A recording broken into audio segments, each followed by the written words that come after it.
नमस्कार दोस्तों, स्वागत है आपका मेरे YouTube channel doctor Negi Medicare में। और मैं हूं आपके साथ डॉक्टर प्रदीप नेगी। दोस्तों, कोरोना की वैक्सीन आने के बाद सभी आयु के वर्गों में, चाहे 18 से 44 साल तक के व्यक्ति हो या 44 से ऊपर व्यक्ति, सभी लोगों में वैक्सीन लगवाने के प्रति उत्साह देखने को मिल रहा है। और देश भर में सभी लोग इस अभियान में बढ़ चढ़कर हिस्सा ले रहे हैं।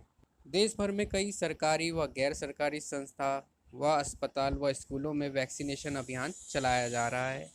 यदि आप भी वैक्सीन लगवाने के लिए जा रहे हैं तो कुछ बातों का आपको ध्यान रखना होगा, ताकि आपको वैक्सीनेशन के दौरान किसी भी प्रकार की परेशानियों का सामना ना करना पड़े।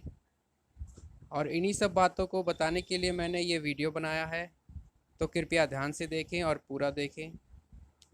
उससे पहले यदि आपने मेरे चैनल को सब्सक्राइब नहीं किया है या आप मेरे चैनल पर बिल्कुल नए हैं तो मेरा चैनल सब्सक्राइब करिए, ताकि आने वाली हर एक वीडियो की जानकारी आप तक पहुंचती रहे। आज इस वीडियो में हम बात करने वाले हैं वैक्सीनेशन से पहले या वैक्सीनेशन के दौरान और वैक्सीनेशन के बाद आपको क्या क्या सावधानियां बरतनी चाहिए और किन किन बातों का ध्यान रखना चाहिए। दोस्तों, सबसे पहली बात तो ये है कि अगर आपने वैक्सीनेशन नहीं कराया है तो वैक्सीनेशन आप ज़रूर कराएं, क्योंकि कोरोना वायरस से लड़ने के लिए एकमात्र यही एक उपाय है और सबसे सटीक उपाय भी वैक्सीनेशन ही है। हालांकि आपको अपनी इम्यूनिटी को स्ट्रॉन्ग बनाने के लिए और भी कई चीज़ें करनी होती हैं, जैसे योगा, एक्सरसाइज, संतुलित आहार। ये तो आपको ज़रूर करना ही है, लेकिन वैक्सीनेशन भी उतना ही इम्पोर्टेंट है। और यदि आप वैक्सीनेशन कराने जा रहे हैं तो आपको क्या क्या बातें ध्यान में रखनी चाहिए ताकि आपको भविष्य में कोई परेशानी ना हो।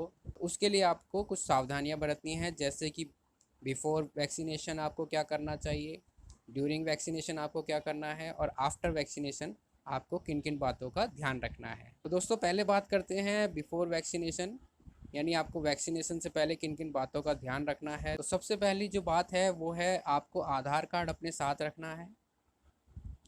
और अगर आपने ऑनलाइन बुकिंग कराई है तो उसका ऑनलाइन एप्लीकेशन स्लॉट रिसिप्ट आपके साथ होनी चाहिए या फ़ोन पे होनी चाहिए, क्योंकि आपको वैक्सीनेशन सेंटर में ये सब चीज़ें आपसे पूछी जा सकती हैं।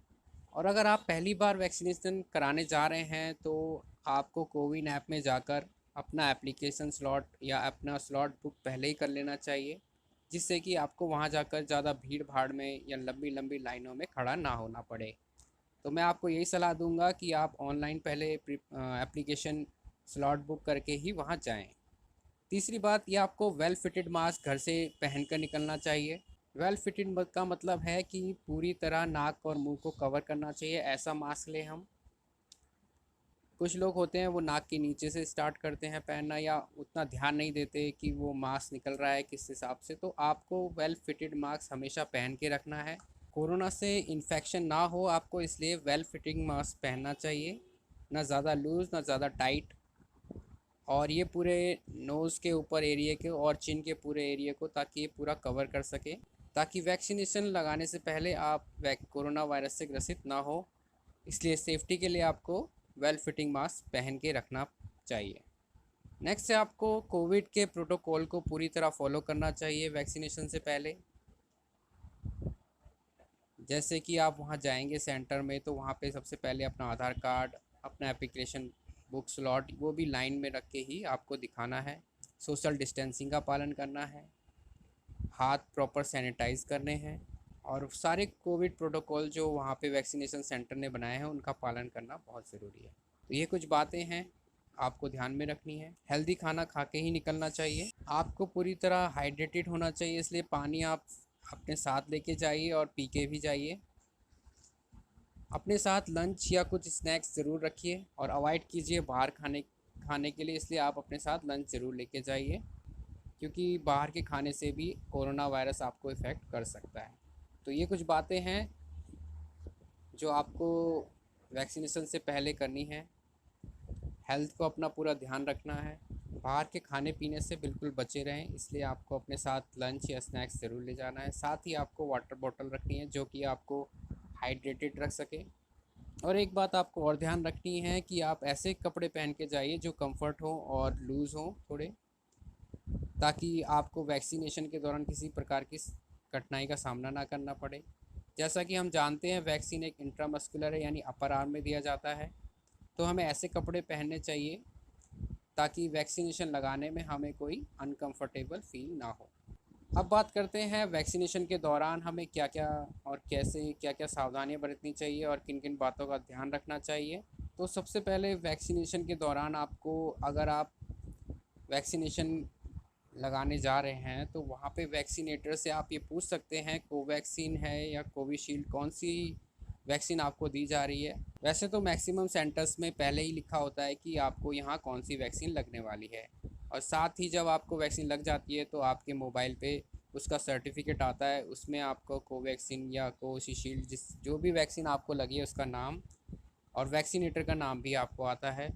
साथ ही आता है कि आपको नेक्स्ट डोज कब लगनी चाहिए। और दोस्तों दोनों ही वैक्सीन बहुत ही इफ़ेक्टिव है, ऐसा नहीं है कि कोविशील्ड ज़्यादा अच्छी है या कोवैक्सीन ज़्यादा अच्छी है, दोनों इक्वली इफ़ेक्टिव है। तो आपको कोई भी हो वो आप लगवा लीजिए वैक्सीन, वो दोनों इफ़ेक्टिव रहेगी। है तो अगर आपको बहुत ही ज़्यादा घबराहट फील हो रही है तो आप लंबी लंबी सांसें ले सकते हैं। जस्ट अपने आप को काम रखिए, शांत रखिए और रिलैक्स रहिए। और यदि आपको कोई मेडिसिन हिस्ट्री है या आप पहले से किसी बीपी की, शुगर की, थायराइड की या किसी भी चीज़ की दवाई आप ले रहे हैं तो वैक्सीनेटर को आप ज़रूर बताइए। और अगर आप बीपी के पेशेंट हैं तो वहाँ पे वैक्सीनेटर आपके बीपी भी चेक करते हैं, उसके बाद ही आपको वैक्सीन लगाते हैं। अब बात करते हैं वैक्सीनेशन के बाद आपको किन किन बातों का ध्यान रखना है। तो जब आपको वैक्सीन लग जाए तो उस साइट वाली जो इंजेक्शन जहाँ पे आपको लगा है उसको ज़्यादा प्रेस या दबाने की ज़रूरत नहीं करें, क्योंकि कई लोगों को मैंने देखा है कि वैक्सीन या इंजेक्शन लगता है तो उसको दबा के रखते हैं बहुत ज़्यादा और या मसलने लगते हैं। तो ये सब चीज़ें आपको नहीं करनी, सिर्फ आपको कॉटन से उसको दबाए हल्के से प्रेस करके रखना है। थोड़ी देर ऑब्जर्वेशन रूम में आपको बैठना है, सोशल डिस्टेंसिंग मेंटेन करते हुए। वैक्सीनेशन के बाद आपको ऑब्जर्वेशन रूम में रखा जाता है 30 मिनट के लिए, ताकि वैक्सीनेशन लगने के बाद कोई सिम्टम्स आपको ज़्यादा एग्रवेट ना करे। उसको ऑब्ज़र्व करने के लिए 30 मिनट तक आपको वेट करना होगा ऑब्जर्वेशन रूम में। इस दौरान अगर आपको कोई शिकायत होती है, डिजीनेस होती है, बहुत ज़्यादा चक्कर आते हैं, कोई भी अनकंफर्टेबल फील आपको लगे तो, या एलर्जी की शिकायत हो स्किन पे, तो आप वैक्सीनेटर को ज़रूर बताएं। और अगर नहीं तो 30 मिनट के बाद आप घर जा सकते हैं। वैक्सीनेशन के दौरान आप घर पे किन किन बातों का ध्यान रखना चाहिए, तो आप और क्या क्या परेशानियाँ आपको हो सकती है। वैक्सीनेशन के बाद आपको साइट ऑफ इंजेक्शन में थोड़ा पेन हो सकता है, स्वेलिंग भी आ सकती है, हल्का रेडनेस भी हो सकती है, तो घबराने की कोई ज़रूरत नहीं है। हल्का फीवर, बॉडी एक, अनइजीनेस यानी थोड़ा आपको अनकंफर्टेबल फील हो सकता है वैक्सीनेशन के बाद घर पर। हल्का फीवर तो आप पैरासीटामोल की टैबलेट ले सकते हैं, और हाई फीवर में ले सकते हैं, दिन में 2 बार ले सकते हैं। वैसे तो ये 1-2 दिन में उतर जाता है बुखार। और अगर आपको फ़ीवर ये बहुत ज़्यादा 3 दिन तक रहता है हाई फीवर, तो अपने डॉक्टर से कंसल्ट ज़रूर कीजिए। और वैक्सीनेशन के बाद कोशिश करिए कि 1 से 2 दिन तक आप घर पे रहिए। साथ ही साथ फल फ्रूट का सेवन अच्छे से कीजिए, हेल्दी फूड खाइए, बैलेंस डाइट खाइए और अपने आप को हाइड्रेटेड रखिए। ये कुछ बातें हैं जो आपको आफ्टर वैक्सीनेशन घर पे क्या क्या किन बातों का ध्यान रखना चाहिए, जिससे आप कोरोना से बच सकें। तो दोस्तों ये थी मेरी वीडियो, प्रिकॉशन क्या क्या आपको लेनी चाहिए वैक्सीनेशन के दौरान, वैक्सीनेशन के बाद और वैक्सीनेशन से पहले। तो आपको कैसी लगी ये जानकारी मुझे ज़रूर कमेंट कीजिएगा। किसी भी तरह की आपको दिक्कत हो तो आप मुझसे संपर्क कर सकते हैं, मेरा नंबर आपके पास है। और अगर किसी भी बीमारी की दवाई आपको चाहिए तो आप मेरे क्लिनिक से मंगा सकते हैं। तो ये वीडियो आपको कैसी लगी कमेंट करना ना भूलेगा। आपसे अगली मुलाकात अब मेरी नेक्स्ट वीडियो में होगी, तब तक के लिए मुझे इजाज़त दीजिए। धन्यवाद।